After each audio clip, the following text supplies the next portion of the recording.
On June 23, 2025, at 9 a.m., the Manhattan Federal Courthouse became the epicenter of a Hollywood scandal as Michael B. Jordan, the acclaimed star of Creed and Black Panther, delivered a stunning testimony in the high-profile sex trafficking and racketeering trial of Sean Diddy Combs. Jordan's revelations sent ripples through the entertainment industry, exposing a dark tale of jealousy, power, and alleged criminality. He claimed that in 2015, during a brief romantic interlude with Cassie Ventura, while she was on a break from her volatile relationship with Diddy, the music mogul orchestrated 5 separate assassination attempts against him. Jordan recounted a decade of living in fear, haunted by mysterious threats, suspicious vehicles, and a chilling encounter with an armed stranger, all allegedly tied to Diddy's obsessive need to control Cassie's life. The actor's decision to remain silent until now, driven by fear of Diddy's vast influence and potential retaliation, has sparked intense debate about power dynamics in Hollywood. His testimony, detailing a pattern of intimidation, has escalated a trial already fraught with allegations of abuse, coercion, and manipulation. As prosecutors argue that Jordan's account underscores Diddy's ruthless tactics, the defense dismisses it as unproven sensationalism.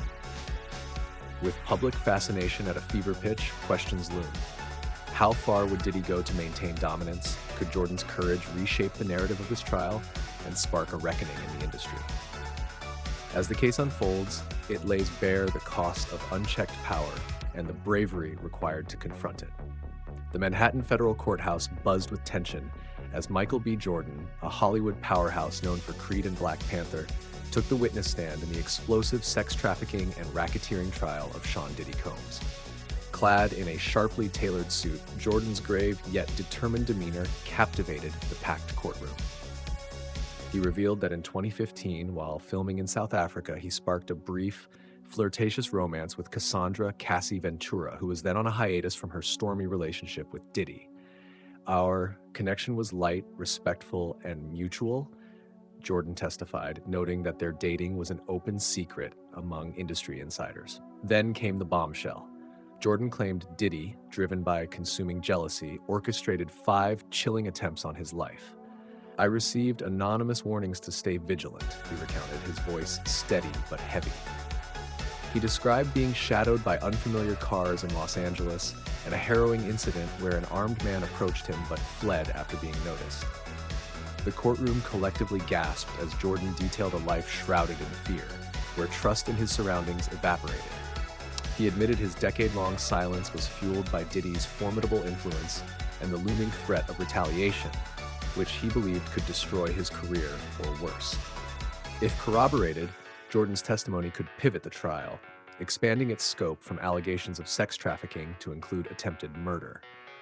Prosecutors swiftly embraced his account, arguing it illustrates Diddy's pattern of wielding intimidation to maintain control. Conversely, Diddy's defense team, led by Xavier Donaldson, branded the claims baseless hearsay, demanding concrete evidence like phone records or witnesses. As the trial progresses, Jordan's gripping testimony has ignited a dramatic clash, setting the stage for a showdown that could redefine Diddy's legacy and the trial's outcome. The foundation of Michael B. Jordan's startling allegations lies in his fleeting 2015 romance with Cassie Ventura, which unfolded during a pause in her turbulent, on-again, off-again relationship with Sean Diddy Combs. At the time, Cassie, aged 28, was in South Africa filming Honey 3 Dare to Dance, while Jordan, riding the wave of his breakout performance in Fruitvale Station, was also working in the region. Jordan testified that their mutual stylist, Deontay Nash, played matchmaker, fostering a spark that led to what he described as casual dating, conversations, and mutual exploration. Court records support this narrative, with Nash's testimony on May 29, 2025, revealing he arranged their meeting after Cassie discovered Diddy's involvement with another woman.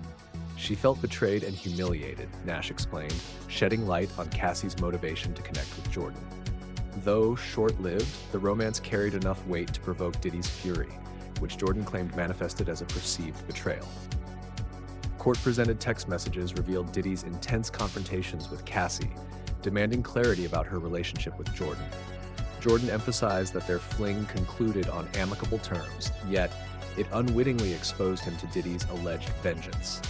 "I was unaware of his fixation until the threats began," Jordan testified, hinting at the depth of Diddy's obsession.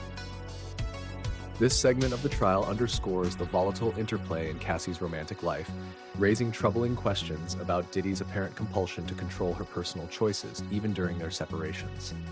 The public is left grappling with a haunting possibility.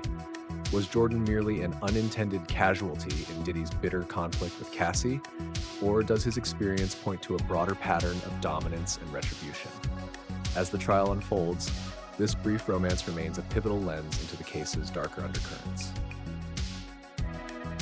The most electrifying moment of Michael B. Jordan's testimony in Sean "Diddy" Combs' trial came with his claim that Diddy orchestrated 5 assassination attempts against him in 2015. Each was unique, but the threat was unmistakable, Jordan told the jury on June 23, 2025, his voice calm yet laced with emotion. He recounted a series of terrifying incidents, suspicious vehicles trailing him through Los Angeles streets, and a particularly harrowing encounter in a Miami nightclub where an armed stranger approached him, only to flee when noticed. "I couldn't directly tie it to Diddy, but the timing was no accident," Jordan asserted, citing anonymous tips from industry insiders that pointed to the mogul's jealousy over his brief romance with Cassie Ventura. A chilling anonymous call warned, "Back off her, or you're finished," amplifying his fears. Prosecutors argue these events reflect Diddy's alleged pattern of using fear to dominate Cassie's inner circle, aligning with their broader narrative of control.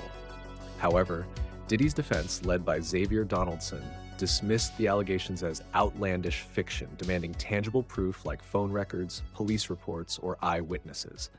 Jordan admitted he never reported the incidents, explaining like Diddy's influence spanned music, film, and nightlife. Crossing him felt like risking everything.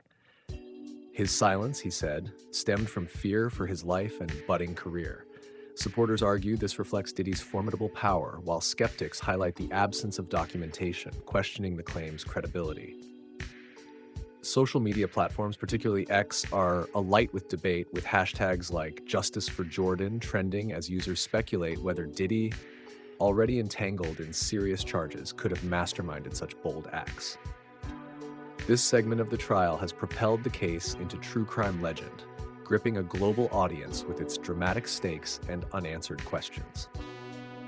Michael B. Jordan's decade-long silence regarding the alleged 2015 assassination attempts by Sean "Diddy" Combs has ignited fervent debate. During his June 23, 2025 testimony, Jordan explained his hesitation to report the threats. As a young black man breaking into Hollywood, challenging Diddy seemed like professional and possibly literal suicide. He painted a vivid picture of Diddy's pervasive influence, spanning bad boy records, fashion, and nightlife, creating an aura of untouchability. "Crossing him was unthinkable," Jordan said, referencing hushed tales of others whose careers crumbled after defying the mogul. A particularly chilling threat mentioning his mother's address deepened his fear, extending his concern to his family's safety. Prosecutors leveraged Jordan's account to highlight Diddy's alleged tactic of using intimidation to mute opponents, drawing parallels to Cassie Ventura's testimony about enduring abuse to safeguard her career. However, Diddy's defense, led by Xavier Donaldson, portrayed Jordan as an opportunist, accusing him of concocting the story for fame or to bolster Cassie's claims. "Where's the evidence of these hitmen?" Donaldson challenged, pointing to Jordan's flourishing career post-2015 as proof of no harm. Jordan countered that his achievements were hard-won despite lingering trauma, not because the threats were inconsequential. Public opinion remains divided. Supporters laud Jordan's bravery for finally speaking out, viewing his testimony as a stand against Hollywood's power structures. Skeptics, however, question his timing, wondering why he waited until Diddy's high-stakes trial to break his silence. This segment of the trial probes the psychological burden of living under such threats, examining the systemic obstacles, racial, professional, and cultural, that likely compelled Jordan's reticence. It fuels broader conversations about the entertainment industry's power dynamics, where fear of retaliation can silence even the most prominent voices, leaving the public to ponder the true cost of confronting a titan like Diddy. Michael B. Jordan's testimony casts a stark light on Sean Diddy Combs' alleged fixation with controlling Cassandra Cassie Ventura, even during their 2015 relationship hiatus. On May 15, 2025, Cassie, a pivotal prosecution witness, testified that Diddy wrongly suspected her of an affair with Jordan while she filmed in South Africa. Court records reveal Diddy inundated her with relentless calls and texts, interrogating her about her every move. Jordan's chilling account escalates this narrative, suggesting Diddy's jealousy fueled violent retribution, with 5 alleged assassination attempts aimed at Jordan to reassert dominance over Cassie's life. Deontay Nash, their mutual stylist, corroborated this dynamic, testifying on May 29, 2025, that Cassie confided in him about Diddy's humiliating and professionally damaging behavior. Prosecutors argue this obsessive control, manifested through surveillance, threats, and abuse, forms the backbone of the sex trafficking and racketeering charges, illustrating Diddy's compulsion to manipulate those in his orbit. They position Jordan's ordeal as evidence of Diddy's ruthless tactics to maintain power over Cassie, even when they were apart. Diddy's defense, however, paints a different picture, framing his actions as those of a wounded lover, not a criminal orchestrator. They highlight Cassie's post-breakup texts expressing affection for Diddy, suggesting their relationship was consensual and emotionally intricate, not purely coercive. Public reaction is polarized. Many view Jordan's claims as proof of Diddy's sinister side, while others question whether Cassie's personal relationships are being weaponized to distract from the core allegations against Diddy. This trial segment probes the toxic undercurrents of Diddy and Cassie's bond, raising unsettling questions about whether Jordan's harrowing experience was merely collateral damage in Diddy's broader quest for control. As the case grips global audiences, it challenges perceptions of power, jealousy, and accountability in high-stakes relationships, hinting at a potentially darker agenda driving Diddy's actions. Michael B. Jordan's explosive testimony injects a chilling dimension into the already sensational trial of Sean Diddy Combs, who faces grave charges of sex trafficking, racketeering, and transportation for prostitution. Launched in May 2025, the case hinges on allegations that Diddy orchestrated freak-offs, drug-fueled sexual events marked by coercion and blackmail over decades. Cassie Ventura's 4-day testimony detailed a harrowing history of abuse, including a 2018 rape and repeated physical assaults, painting Diddy as a manipulative force. Other witnesses, including former employees and alleged victims, reinforced this image, depicting him as a domineering figure who leveraged his vast entertainment empire to stifle dissent and maintain control. Jordan's claims of 5 alleged assassination attempts in 2015, though not directly linked to the current charges, amplify the prosecution's portrayal of Diddy as a dangerous power broker willing to eliminate perceived threats. Legal analysts suggest these allegations could spark new investigations, but the absence of concrete evidence, such as phone records or corroborating witnesses, poses a significant hurdle. Diddy's defense, led by Xavier Donaldson, has aggressively challenged the credibility of witnesses like Jordan, dismissing them as opportunistic or vengeful ex-associates seeking fame or retribution. With the trial set to continue until July, it has already drawn in high-profile names like Britney Spears and Kid Cudi, but Jordan's testimony stands as its most shocking revelation. Public intrigue deepens with each disclosure, peeling back the layers of Diddy's once glamorous world. This segment situates Jordan's claims within the trial's broader stakes, examining their potential to reshape Diddy's legacy as a cultural icon. As the jury weighs the mounting evidence, the case not only threatens Diddy's empire, but also prompts a reckoning about power and accountability in Hollywood, captivating a global audience with its far-reaching implications. Michael B. Jordan's June 23, 2025 testimony in Sean Diddy Combs' trial has unleashed a tempest of reactions, splitting social media and Hollywood alike. On X, hashtags like #Justice for Jordan and #DiddyDidIt dominate, with supporters lauding Jordan's courage for challenging a giant like Diddy. Michael's exposing the truth against all odds, one post declared, amassing thousands of likes. Yet skepticism abounds, with critics questioning the lack of concrete evidence and Jordan's timing. Why speak now when Diddy's already under fire? One user probed, echoing a sentiment shared by many. In Hollywood, the divide is palpable. Some celebrities privately back Jordan, wary of their own past connections to Diddy resurfacing, while others stay mum, cautious of the mogul's lingering clout despite his legal woes. Industry insiders report whispered discussions about Diddy's alleged coercive tactics, with an anonymous producer noting, "We've heard similar stories before, but fear kept them quiet." Cassie Ventura's advocates view Jordan's claims as powerful corroboration of her abuse allegations, strengthening her narrative. Meanwhile, Diddy's dwindling but vocal defenders decry the testimony as a calculated assault on his legacy, framing it as a pile-on amid his downfall. The trial has evolved into a cultural lightning rod, fueling heated debates on talk shows and podcasts about race, power, and accountability in the entertainment world.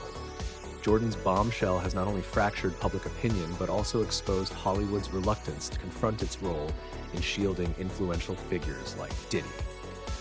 As the case captivates global audiences, it forces a reckoning with the industry's darker undercurrents. We're challenging fans and insiders to grapple with the cost of silence and the courage required to speak out against unchecked power. This polarized response underscores the trial's profound impact, reshaping perceptions of both Jordan and Diddy. Substantiating Michael B. Jordan's allegations of attempted murder against Sean Diddy Combs presents formidable legal obstacles in the ongoing trial. Prosecutors, during the June 23, 2025 session, emphasized the plausibility of Jordan's fear, highlighting his vivid recounting of 5 alleged 2015 assassination attempts and the backdrop of Diddy's jealousy over Jordan's romance with Cassie Ventura. They drew parallels to Cassie's testimony, which detailed Diddy's similar threats against Kid Cudi, suggesting a pattern of intimidation. Yet Diddy's defense, led by attorney Anna Estevao, fiercely contested the claims, labeling them mere stories, not evidence. Estevao pressed the jury to reject Jordan's account as speculative, pointing to the absence of police reports, surveillance footage, or corroborating witnesses. Legal experts underscore the challenge. Without tangible proof, Jordan's testimony risks being classified as hearsay, potentially inadmissible unless tied directly to the charged crimes of sex trafficking and racketeering. Prosecutors may leverage it to paint Diddy as a menacing figure, but securing a conviction on these allegations would demand new evidence, such as phone logs or confessions from alleged hitmen. Jordan's admission that he avoided reporting the incidents to police, citing Diddy's vast influence across entertainment, complicates the case further. He framed his silence as a pragmatic response to a power dynamic that threatened his career and safety. Moreover, the statute of limitations for attempted murder in California, where some incidents allegedly occurred, is typically 3 years, likely precluding new charges. This segment of the trial probes the legal system's capacity to address such grave claims, balancing the prosecution's narrative of Diddy's controlling nature against the defense's demand for concrete proof. The high threshold for proving intent to kill leaves Jordan's testimony as a dramatic but legally precarious element, shaping the trial's trajectory and public perception of justice. Michael B. Jordan's testimony in Sean Diddy Combs' trial unveils a complex web of psychological dynamics centering on Diddy's alleged fixation with control and vengeance. Psychologists argue that jealousy, particularly in intense relationships like Diddy's with Cassie Ventura, can drive extreme actions, especially among those wielding significant influence. For someone like Diddy, a perceived challenge to their authority can spark paranoia or hostility, explains Dr. Lisa Chen, a clinical psychologist. Jordan's claims of 5 alleged 2015 assassination attempts, if accurate, suggest a mindset where neutralizing rivals, such as Jordan, who briefly romanced Cassie, serves to reassert dominance. Cassie's dual role as Diddy's partner and protege likely amplified his compulsion to possess her, even during their 2015 break, fueling his alleged aggression. Jordan's decade-long silence, rooted in fear of Diddy's power, mirrors trauma responses where survival trumps confrontation, a reaction psychologists deem common among those facing overwhelming threats. Prosecutors frame this as part of Diddy's broader pattern of manipulation, evident in the trial's focus on freak-offs and coercive tactics, with Jordan's ordeal as a critical piece of the puzzle. Conversely, Diddy's defense portrays him as an impassioned but imperfect lover, not a calculating orchestrator. They contend his responses to Cassie's relationships, including with Jordan, were driven by raw emotion rather than a sinister agenda. This segment delves into the psychological roots of the allegations, leveraging expert insights to explore why Diddy might have targeted Jordan. It highlights how power, jealousy, and retribution intertwine in high-stakes relationships, shaping the trial's narrative. As the case probes Diddy's psyche, Jordan's testimony not only humanizes the toll of living under such threats, but also challenges the jury to consider whether these dynamics reveal a deeper, more calculated pattern of control at the heart of Diddy's empire.